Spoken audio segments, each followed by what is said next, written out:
అందరికీ నమస్కారం. తాటక పెద్దరాళ్ళు చెట్లు విసిరిన రాముడు లక్ష్మణుడు ధైర్యంగా ఎదుర్కొన్నారు. చివరగా రాముడు ఒక దివ్య బాణం ఎక్కించి జాగ్రత్తగా లక్ష్యాన్ని పట్టి వదిలాడు. ఆ బాణం తాటక గుండెను చీల్చింది. ఒక ఘోర గర్జనతో తాటక నేలపై పడిపోయింది. భూమి కంపించింది. ఆ సమయాన ఆకాశం నుండి దేవతల కేరింతలు వినిపించాయి. జయరామ అనే స్వరాలు మార్మ్రోగాయి.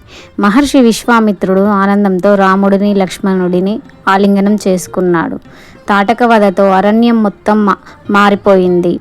చెట్లు పచ్చగా మారాయి, నదులు మళ్ళీ ప్రవహించాయి, పక్షులు పాడాయి, జంతువులు తిరిగి వచ్చాయి, ఋషులు యజ్ఞాలు ప్రశాంతంగా నిర్వహించగలిగారు.